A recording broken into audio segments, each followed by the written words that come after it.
Welcome to Sacred Justice, a podcast that features discourse rooted in the pursuit of justice as sacred practice. Our weekly discussions reflect on current events, art, media, theology, and how they intersect with the movements for freedom and liberation. We hope that through these conversations, we can foster inclusivity by expanding our learning opportunities. We hope to cultivate digital community beyond the confines of our campus. And we hope to reconnect the church's social and spiritual callings. Join us for the journey. This episode contains some brief language regarding suicidal ideation, gender dysphoria, and violence against trans folks. Although it is brief, we hope that if you listen, you do take care of yourselves. We hope you enjoy the conversation. Hello, everyone. I am Reverend Mia McLean, and I'm here with a special guest today. But before we get into that, I just want to say welcome to Charlotte Pride Month. It is a weird year. We are still in the pandemic, and so a lot of our usual August Pride events are happening other times, like the parade is happening in October and some other events in September and November, but we still wanted to honor this month, as we've done for the past 2 years, to do some of what we call here at Myers Park Baptist proud theology. Proud theology. Now, this is not going to get too deep into religion or anything like that, but we do believe that this podcast merges all things from current events to arts to social justice issues, and all of that affects our faith journeys as people at Myers Park Baptist Church. And we are so excited to welcome a special guest. Now, in the past, we've had a variety of conversations about theology, and even at Myers Park Baptist Church, we have statements affirming LGBTQIA communities and et cetera and beyond, because we know those letters are limiting. But one of the things that we struggle with still at the church is really understanding transgender and gender expansive communities. I remember when we changed the bathroom sign to all who identify as, instead of just having women or men. And there was some chatter about that, even for a church as progressive and forward thinking as we have been over the past 30 years. There's still a little bit of, there's an educational curve. And so I wanted to bring a special guest to just open our minds a little bit more as we go into August, which is Pride Month in Charlotte, North Carolina. I am here with, well, I'll let Bethany introduce Bethany's self, but Bethany is the Executive Director of Transcend Charlotte. And Transcend's mission is to pursue equity and social justice for transgender and gender expansive communities through education, advocacy, mental health, and social support services. Bethany, please introduce yourself. Tell us who you are. Tell us a little bit more about Transcend and what you all have been doing in the Charlotte community. Thank you so much, Mia. I'm so honored to be here. As you said, my name is Bethany. My pronouns are they, them, and I am the Executive Director of Transcend Charlotte. I am from the Charlotte area, was raised here. Much of my adult career was spent outside of the state of North Carolina, but have since come back with my partner, and we live here. I first came to Transcend looking for community. And I think that is one of the core tenets of why this organization even exists. And in looking for community, was able to find a more substantial role in the actual operation of the organization. So I appreciated what you said earlier, too, around the discussion and the track that this will take. Transcend is a nonpartisan organization. And, I just have to say my little disclaimer that Transcend neither affirms nor denies any one religion. We do not recommend or imply that anyone should practice or not practice spirituality in any one way. But we are really happy when we have the opportunity to partner with various communities, including the religious spiritual community, Because, you know, as you said, our mission is the pursuit of equity and social justice. And to me, what that means is that we do not create a safe bubble wherein once you're inside, you're okay. But after you leave that, all bets are off. Good luck to you. The concept here is that we work within the community and the structures that exists to ensure that everywhere is a safe space. Everywhere folks are living their authentic truth and enjoying their human rights the same that anyone else is. So thank you so much. And I'm excited to chat with you. Yes, yes. Thank you for being here. For those of you, and I want to take a moment just for brief education as well.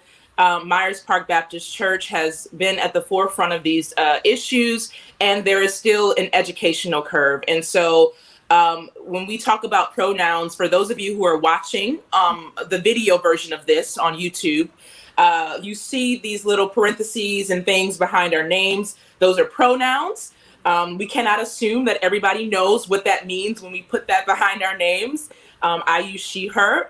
Bethany has told us what Bethany uses. And there are so many resources on Transcend's website, Bethany, that I've been looking at that points to pronouns and other things that we'll get into later.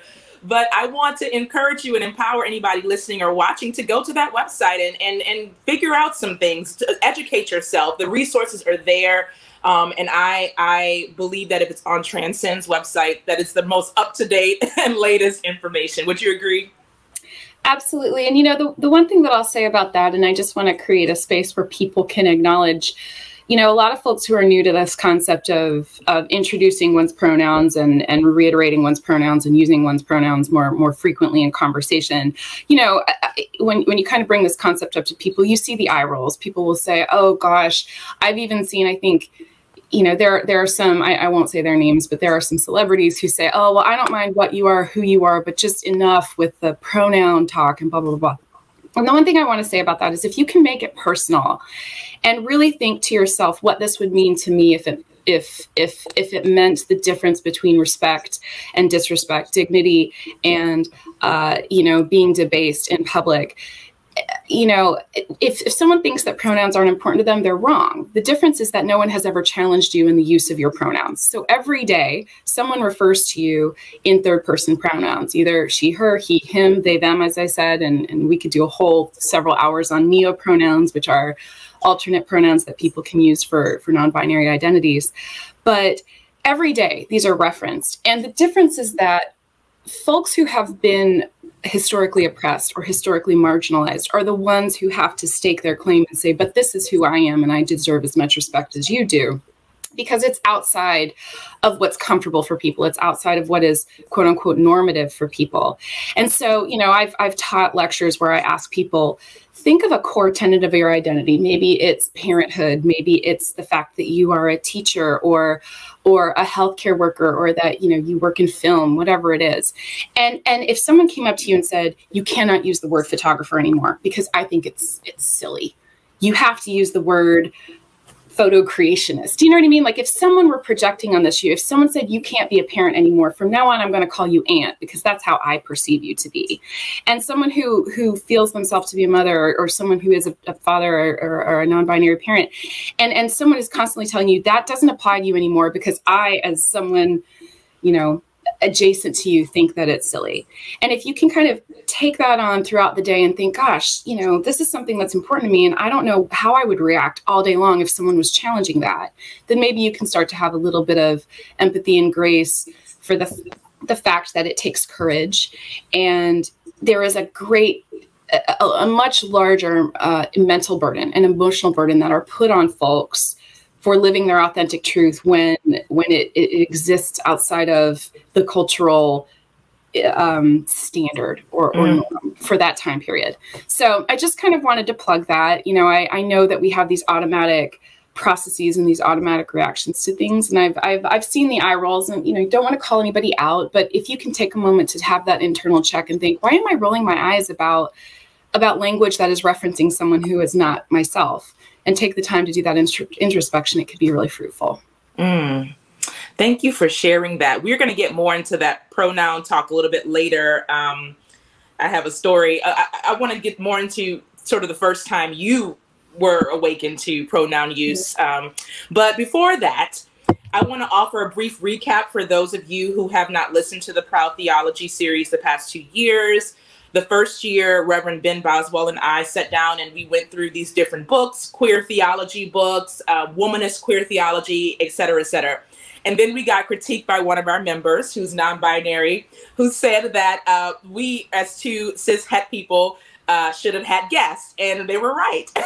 So, you know, and in the moment of us curating that original conversation in 2019, we were just kind of going through different literature. So we weren't even thinking about, oh my God, we are two cis het people, cisgender heterosexual people having this conversation. So then last year, I invited that person who critiqued us onto the podcast, and they were phenomenal and really opened my eyes to, I mean, I'm learning things still too about non-binary identity and transgender identity and the different language around these things. And so I hope that if you want to, you could go to our website and look up Proud Theology and listen back, particularly to the bonus episode last year with that special guest who brilliant person who also has probably been, you probably know Bethany, kind of came up in Time Out Youth and now does some work on occasion with Transcend.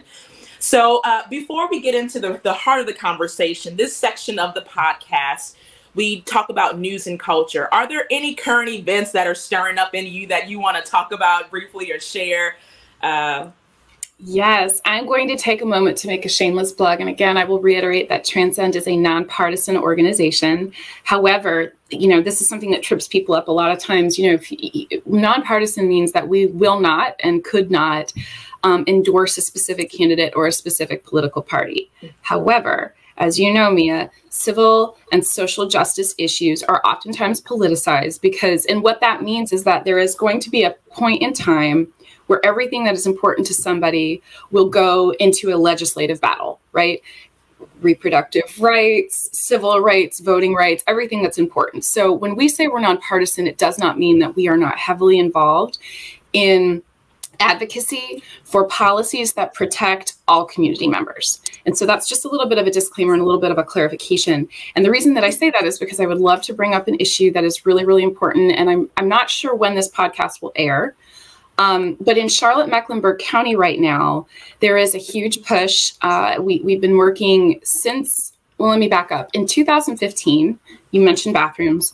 There was a statewide bill that was passed, and you know it was notoriously known as the Bathroom Bill Hb2, and that was followed closely on the heels by HB142. And basically, the point that I want people to take away from that is that in 2015, there was a bill that was passed in North Carolina that prohibited, basically blocked the passage of any ordinances that protected folks against discrimination in Mecklenburg County, aside from what already existed. And the reason that's important is because currently in Mecklenburg County and many other cities in North Carolina as well, there are no protections for folks based on their gender identity or expression or natural hairstyles. And there are a few other, but those are two very important ones to us, other characteristics. But currently there are no city ordinances that protect folks in their place of employment, especially for private employers under 15 people, in public housing, in public transportation, and so on and so forth. And so Transcend has been, you know, even with our small size, very grateful and honored to be part of a larger contingent of LGBTQ nonprofits in the area, the Carolinas Chamber of Commerce. We've been working with Charlotte Pride, Charlotte Black Pride, Equality NC, Center for Family, or excuse me, the Campaign for Southern Equality. There's a lot of acronyms. Yeah.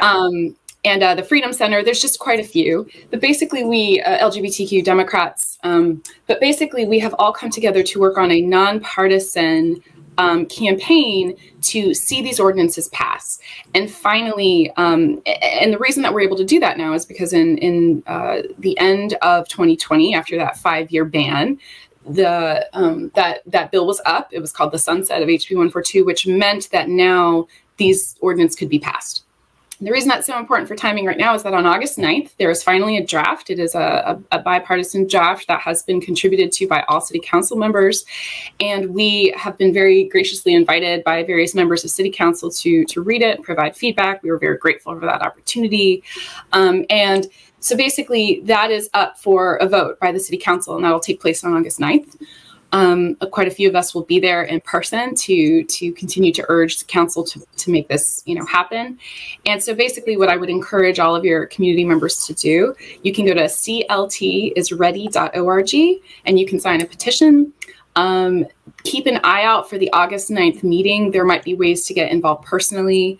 But basically just raise your voice, make some noise, because these types of protections matter to everyone, whether or not you think they apply to you. Yeah. And it's just really important. It's a very important message. It sets a precedent. It affects the culture of our city. A lot of other counties in North Carolina have already led the way in this area. So Asheville, Buncombe County, Raleigh-Durham. So there are others, the city of Carrboro. So basically it's time for Charlotte to take that step. We are a huge banking industry city. We have a lot of culture and, just a lot of things going on, and it's time. So that's been on my brain quite a bit. That's important. And this episode will air August 5th. So it'll be in time for that to happen. Perfect. Yeah. So what's the web? Is CLT ready? CLT is ready. CLT is ready. .org. Okay. Yes. Okay. Yep. So we'll make sure to put that in our description when we release this to our various platforms. CLTisready.org. Yep. Please go and do that. That's important. And even being nonpartisan, we need to be at the forefront of these public policy issues. Public policy transcends partisanship, and we need to be aware of that as well. Yeah. You just said something that jogged my memory. You said, even if you think it doesn't affect you, it does. And so I'm going to hop on over to my current event, which is the Olympics. And I've been sort of in the uproar about the Olympics. And I actually had a tweet that went viral about a month ago. And never go viral. I mean, my DMs are in shambles on social media. But basically, I was critiquing the Olympics for the banning of certain athletes who were either trans women or their testosterone levels tested above whatever the I don't know the limit is. I don't know. That's so bizarre to me. And so I did this tweet kind of detailing within the past 2 months or so all of the women identified people who were banned from competing in their respective activities because of either a testosterone issue, we'll call it, or because they were transgender. And a lot of the negative feedback that I got, in my don't ever read the comments, but a lot of the negative feedback that I got were people saying, I was comparing that issue to the fact that Sha'Carri Richardson was also banned for having marijuana in her system. And people were saying those are two separate things. And I'm like, no, they're not. They come from the same place, right? So the over policing of the women identified body or bodies in general are all connected, whether it's marijuana or it's the fact that testosterone is not within the bounds that they consider a woman should be. All of this is connected. Even if you are a cisgender woman, you should be speaking out about these issues. And so I'm curious about your thoughts. Have you been following any of that chatter on the Olympics? I can't say I've always been awakened to this. This is something within the past 4 years that I've been thinking about. Where do transgender and non-binary athletes get to compete? I mean, and this is a heavily gendered society where it's like male sports and female sports and men and women. So I don't know if you've been following, but any thoughts on that? So many thoughts. I could go off for hours. So the first thing that I want to say, I always try to plug sources that have really had an impact on me. So there is a really wonderful advocate in the trans community, a very wonderful educational source. His name is Skyler Baylor. I believe, now I don't want to misquote here, but I believe he was the first trans man to swim in Harvard's competitive male swim team. And I had the privilege of being on an educational call with Skyler at one point. And if anyone is really interested in breaking this down, because again, this is one of those moments when I mentioned the pronouns and the eye rolls, when you start to talk about sports, especially for people who are very invested, a lot of folks will say, well, this isn't fair to women if you let trans women play on cis women teams or vice versa.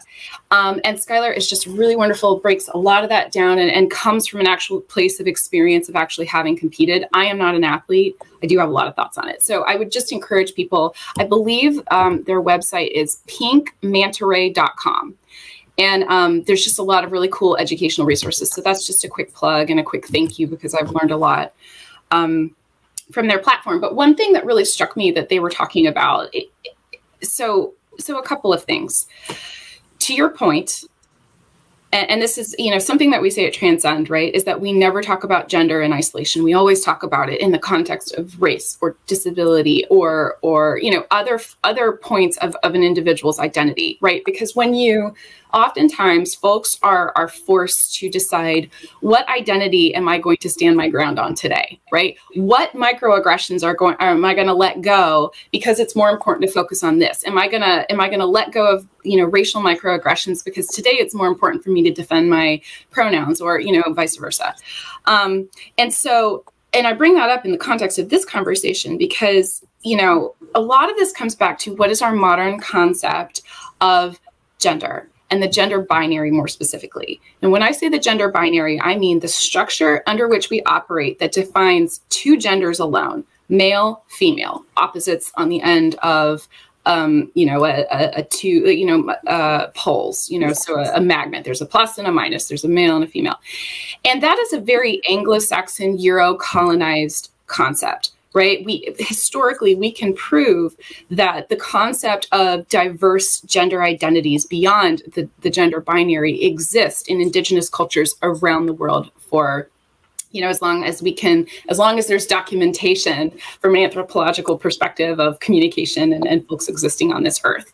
And so the concept of the binary, and another great educational source, and this person is also available on Instagram, is Alakvide Menon. And they've done some really great breakdowns. They are a non-binary advocate and educational spoken word artist. And they have done a lot of breakdowns. There's a lot of great literature out there that you can review and read.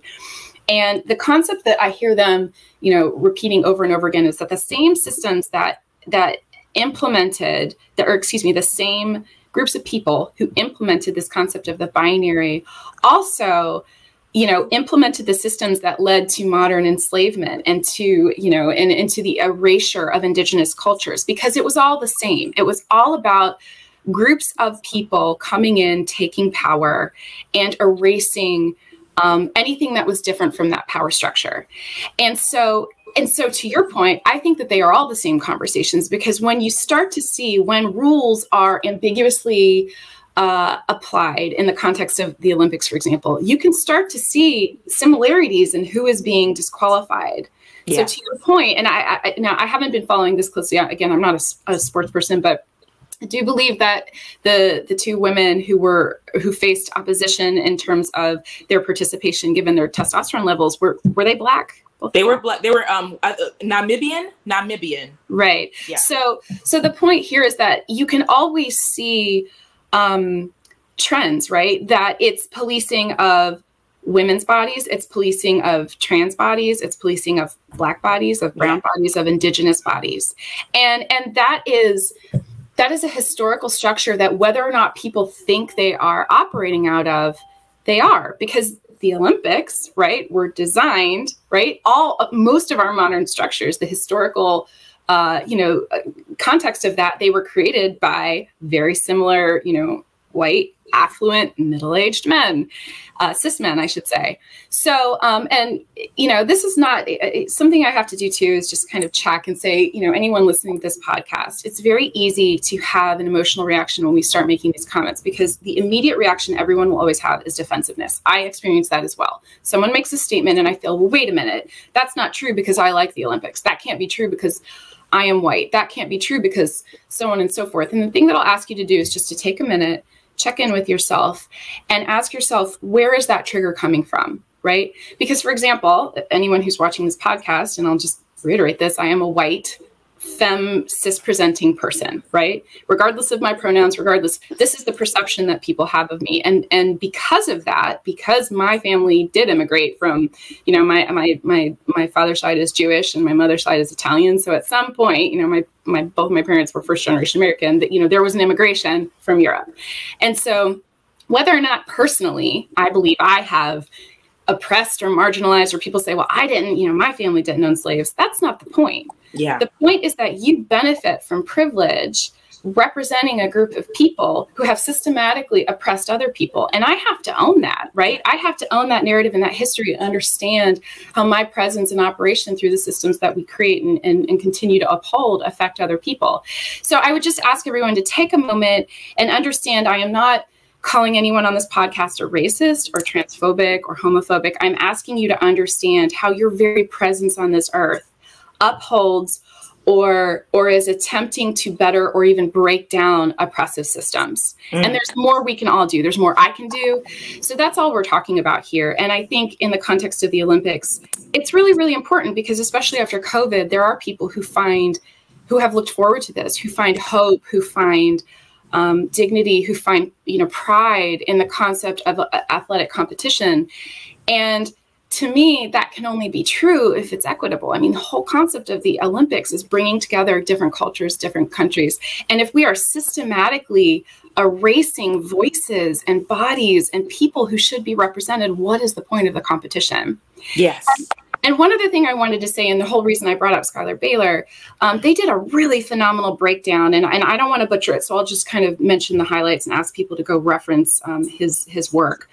But something that we don't understand, again, talking about systems, is that various athletic competitions are mandated and overseen by various governing bodies. So for example, public schools, when we're talking about banning trans athletes in public school systems at the state level, that is a different but a heavily related conversation to when we're talking about you know, competitions and that are regulated by the collegiate level. And then the Olympics are a completely different governing body than, for example, professional sports. And each professional sport has its own governing body. So, and if NASCAR, for example, is a private company.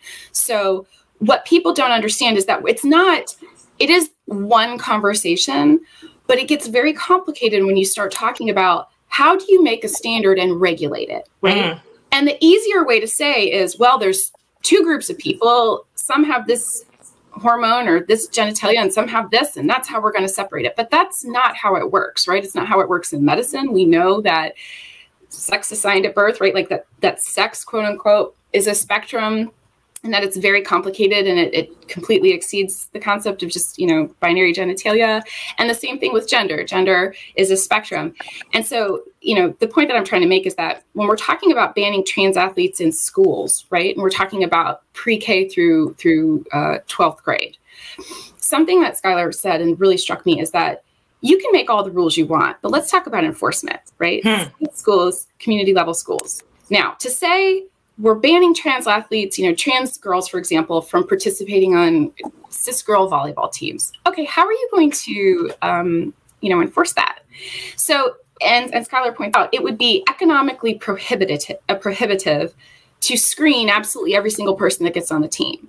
So what would happen is that they would rely on something called accusation-based enforcement. So basically, anyone would have the ability to go and say, that person's trans, they're lying, get them off the team. And then what's going to happen, in some states have even recommended, you know, genital inspection.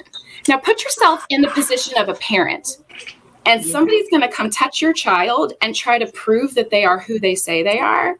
The very idea is so heinous. It just borders on, it doesn't even border. It is absolute, in my opinion, child abuse. And it's just not feasible. So when you start to get into things like the Olympics, and every country can make their own rules, but then the Olympic governing body has its own, the idea is that, for instance, you know, you think, well, that's only going to affect trans girls, right? You know, say that you're somehow, you know, you don't even care about trans girls, but no, that's not true, because somebody could have an issue with another girl on team. Well, she's too good. You know, it's exactly what happened to these swimmers, right? They're too good. They must not be femme.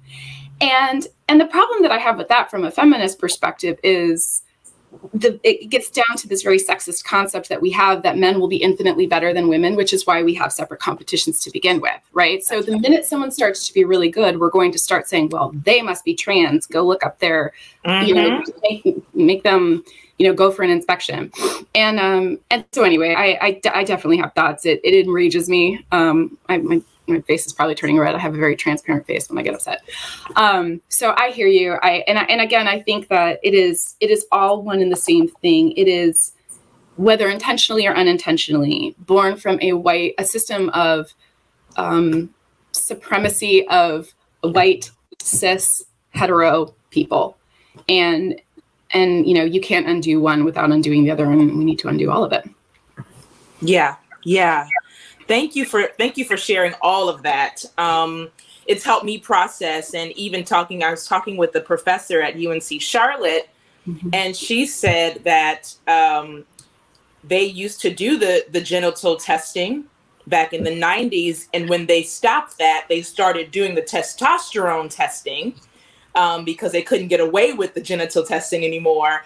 And they've just sort of clung to that, and it's gotten out of control. And to your point, she says it happens more with trans women than trans men, because there's this idea that, oh, well, if they're a trans man, they're not going to be as good as the cis men or the real, you know, anyway. So they don't even, they're not policing as much, though they are trans men as they are trans women. And so it's a fascinating conversation, and I hope to continue having it for everybody to understand how interconnected all of these oppressions are. So I wanted to take some time to do some education. Okay, one of the things that we have been thinking about at Myers Park Baptist is how we can support the transgender and gender expansive communities through helping people feel like they can be who they really are. And one of the things that we've been discussing is supporting buying binders. And I had a member say, well, what, this person thought I was talking about like school binders. And I was like, no. And I think in class as well, however. Yes. I think one of the introductions that I had to binders was probably back in 2013 when I was in graduate school in New York City, and I had a classmate begin to transition.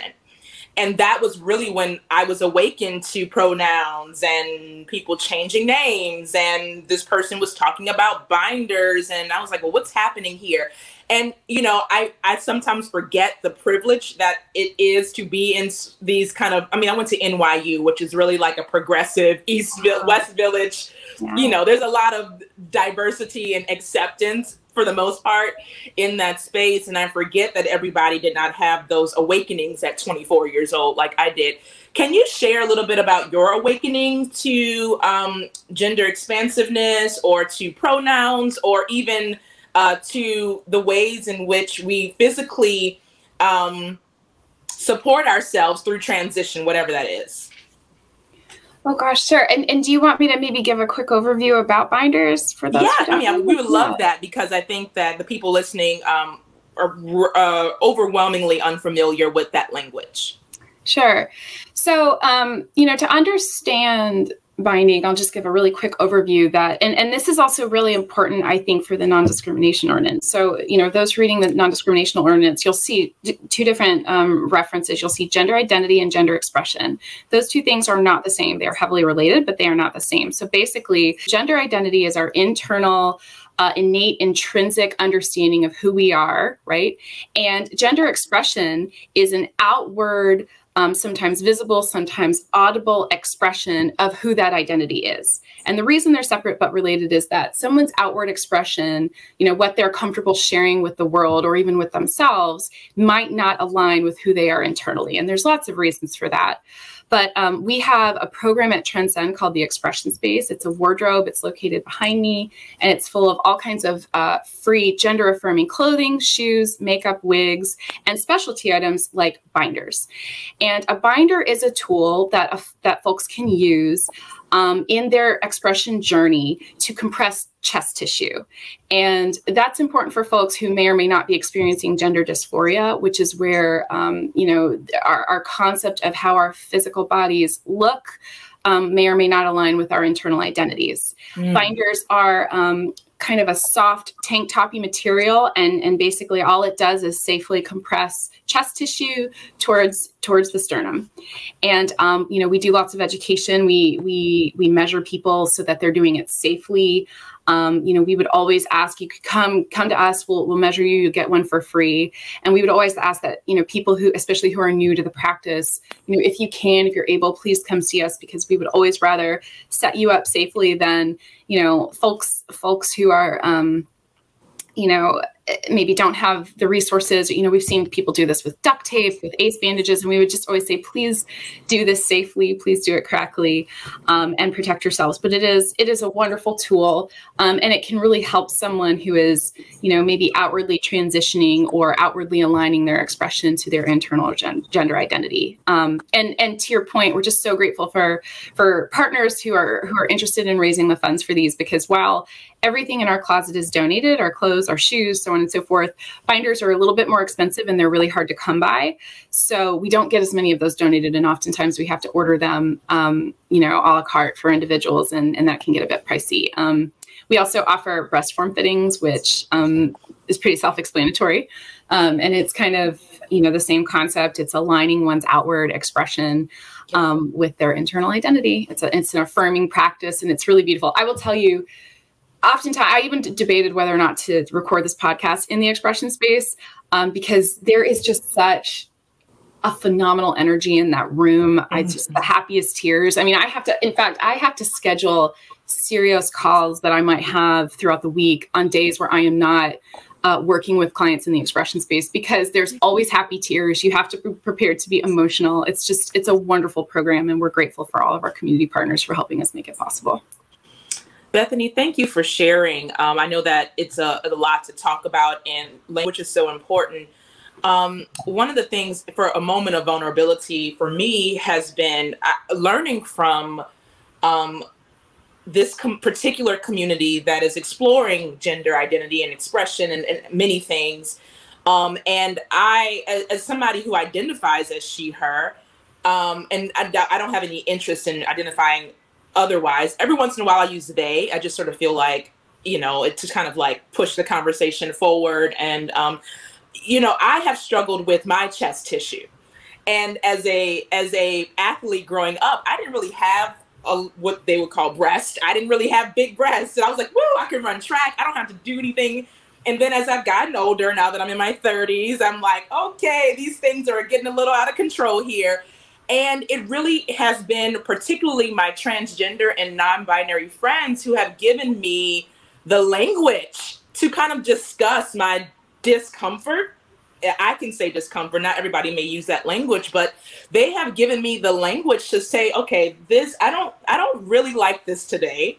And when I was looking at binders online, just trying to educate myself, it looked a lot like a sports bra, which is like the thing that I like wearing. I hate sort of underwire and all of that, although my chiropractor says I need to stop wearing sports bras, it's bad for my back or whatever. But I was just thinking about how, even and we were talking earlier about how this conversation applies to everybody, whether they're trans or non-binary or cisgender, whatever, right? And I'm thinking about how helpful it could have been for me as a cisgender woman or girl at the time in high school to have had this language around just chest tissue and maybe discomfort or maybe just not feeling it that day. A lot of times it was lumped into some sort of psychological, you're having dysphoria and that's a bad thing, when really it's not. I mean, it's okay to say, I'm not really feeling this. And I feel like this particular community has affirmed that wrestling for me. And so I just want to thank any of my friends who are listening, who have helped me with that language, and to thank you and the work that you are doing at Transcend as well. That's really kind. Thank you. I've been working on a really labored metaphor for gender that I have sort of semi-tested it out in a couple of different educational opportunities. And I think I'll bring it up here because I think it could be really important. And then I had one other thing that I want to say, another caveat. But so again, the binary and helping other people understand, like, you know, we think of the binary as a magnet. You know, there's two opposite ends and nothing in between, right?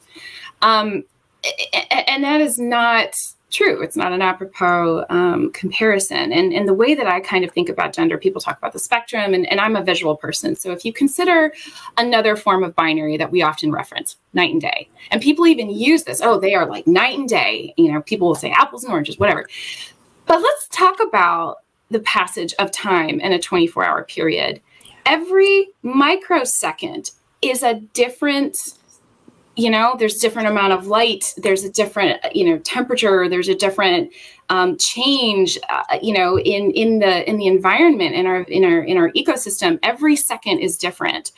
And, you know, we think about polar opposite and pinpoint identities, but really it's not just the sun and the moon. It's every microsecond in between when we see and what we don't, and we have our own perception. And then if you think about even things like eclipses or cloud coverage or whatever, there can be simultaneous light and dark, you know, during an eclipse or during a really heavy storm. And so if we think about identity or gender identity in that way, right? And we boil human beings down into bright pink and dark blue, and that is the only thing. But if you know, people talk about the color spectrum, if you think about all the micro differences of color in between and around, and it's the same thing, I think, with the passage of time in a 24-hour period, that, you know, and I don't know how many, you know, it could probably be infinite microseconds or whatever, but, you know, then there are infinite identities, is my point. Yeah. And something that we try to say at Transcend is there is no right way to be you. There is no right way, quote unquote, to be trans. There is no right way to be non-binary or gender fluid or gender queer. And really something that's important, and to your point, even if someone considers themselves to have a binary identity, right? It's important to understand the infinite representation of genders in the universe, because if you start to lock other people into a box, you have to live by that same standard, which means that feelings, and first of all, I want to honor you and thank you so much for sharing that vulnerability with myself and your parishioners, because that is really beautiful. And I just want to thank you for that, because it helps me say then, you know, to your point, without language, without the allowance to consider, you know, well, wait a minute, I might be breaking, you know, the feeling that I'm having, the thought that I'm having is breaking out of this very strict standard. You know, that's when people become oppressed. That's when people become marginalized. That's when people face suicidal ideation or you know, violence and oppression, because of being different, because, you know, you complicated things beyond this very boiled down, simplistic this versus that. And, you know, just to kind of my last caveat in bringing up this concept of violence and oppression, Charlotte has now become the second deadliest city for trans folks, and specifically for trans women of color. This was released and talked about on the national level, you know, following the two murders that took place in Charlotte. I'd like to say their names: Jada Peterson and Remy Fennell. And you know, that's important, and it's because, right, folks look different, folks act different, folks do not adhere to this very closely defined structure. And you know, the reason that the ordinance is important, you think, well, what is employment of employers with 15 people? It sets a precedent. It sets a rolling snowball in our culture that says all people are protected. You don't have the right to disparage or disadvantage or disrespect this person just because they're complicated to you, because you don't understand. And I think that it is so important for you to lead in conversations like the one that you were just so brave enough to share with me, is that, you know, normalizing, quote unquote, this concept that we can ask questions, that we can move beyond this strict binary thinking will eventually lead to, you know, equalized thinking that, hey, even if I don't understand that, I'm not going to go raise heck about it. You know what I mean? Yeah. A lot of thoughts jumbled in there, but it's really important. It's really important to give yourself grace. I I said something to, a lot of times, very common conversation I have in this very office, and I'll sit in this chair that's on this side, and then folks will sit over here. And I am not a counselor, and I want to put that out there, but, just folks that come to chit chat with me, maybe before a session or after, is rejection, family rejection. Well, this person doesn't understand. And then this person, then I was at work, and then my boss, referred to me as he, and it was mortifying. And I didn't want to do anything because I didn't want anybody to dump me after work because I close and it's dark and whatever, right? Just horrifying conversations. And that the thing that is so heartbreaking to me is that it's pretty much every person that comes through my door. And, they'll say something like, I feel affirmed here, but after I leave, that's not the case. Something about identity to me, I know who I am, right? I have that gift.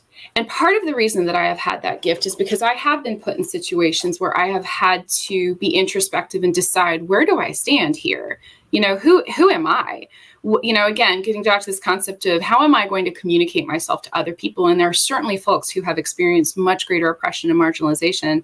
And the point that I'm trying to make is that when folks are put in that position, and they are forced to communicate who they are, right? People always say, oh, pride, be who you are, but don't shove it in our face. No, pride exists because, well, first of all, it was a revolution. We all know the story of, Stonewall Inn and so on and so forth. But our modern celebrations exist. You have to celebrate yourself when no one else will. You have to raise your own issues. I always try to tell people, stop putting the responsibility of breaking down oppressive systems on the backs of people who are oppressed. But that's not the case. Oftentimes, the people who are in those marginalized communities have to raise the issues. They have to defend themselves. They have to stand in the gap. And so, people who have been through those experiences intrinsically know who they are because they have to, right? If you are not an identity that is kind of normatively accepted by your culture, you have to find the words to express who you are. You are going to go through these conversations where people are like, defend yourself to me, prove who you are. And as egregious as that is, there's also a gift in that, because when people oppress or marginalize others, when people say, oh, this pronoun nonsense, roll my eyes, the thing that I immediately feel is pity, because that person doesn't know who they are. That person has not taken the time to understand the beauty of their own internal identity and come up with the words and been told, find different language because I don't understand, so on and so forth. And so my hope is that we will get to a place where we have all done that introspection in the absence of oppression, right? That it's not brought about because of marginalization, but we have all taken the steps to really understand, who am I internally? What does that mean to me? What does that mean to others? And, how can I have an impact moving forward that's positive? So yeah. I went off on a bit of a tangent there. There are no tangents. It's conversation. So I wanted to take a moment to just sort of summarize or to wrap up our conversation. It has been so good, Bethany. Thank you for your time and your energy. And although Transcend is not an organization that supports any particular religion experience or anything like that, spiritual experience, at Myers Park Baptist, I and many of the people in the congregation believe in a God of the in-between. And so when you were talking, you're giving us that beautiful imagery of what happens between night and day. I could only think of how could I best describe this in a spiritual way to my people at Myers Park Baptist. And that God is in the in-between, right? So not just night and day, but there's milliseconds, as you described, that God is walking through the universe, in the in-between, in the moments that don't get defined by binaries. And so anybody who's listening who might even be a person of faith or want to hear that, I believe in a God of the in-between, and Myers Park Baptist believes in the God of the in-between, an expansive God, a God that's wider than many of our imaginations. And so that guides a lot of the work we do, the justice work we do, and the want to lean into conversations like this. So I will end there with that and won't get too deep theologically to bore you. But if you need resources, I'd be happy to recommend some books. You can send me an email at Myers Park Baptist Church or myersparkbaptist.org. You can find my email on the website. But Bethany, do you have any closing thoughts or anything that you just want to share and leave with our listeners and viewers? Oh, goodness. It's that you are not alone. I think COVID has been, obviously, right, a huge isolating factor, and we're still battling it. There are talks of maybe even, more storm before the dawn. So I just want to encourage everyone, as Pastor Mia just said, there's organizations out there. Transcend is certainly one of them. You are not alone. You are cared about. You are loved. And, something that I try to tell every client that comes through is, regardless of where you land spiritually, it is, to me, a personal fact that everybody is a gift on this earth. Your very presence, your very energy, your very movements throughout the day matter. They matter to us. And please, know that if you ever need to reach out, we're here. You are loved, valid, and valued. Yes. Loved, valued, and valid. That's what you said? Mm-hmm. Okay. Yes. Loved, valued, and valid. Bethany, thank you again. And thanks to Transcend. For those of you who would like to support this organization, please go to their website. Tell us the website. TranscendCharlotte.org. And both of those are all spelled out. Okay, perfect. I will put that also in our podcast notes. If you would like to reach out to me, please feel free to email me at mmcclain@myersparkbaptist.org. Bethany, thank you. And I will see the rest of you next week for our next special guest, which will be a treat. Y'all have a good day. Friends, that was our episode this week. As always, please email your questions and your suggestions to Reverend Mia McClain at mmcclain@myersparkbaptist.org. Until next time, take care. This is Sacred Justice.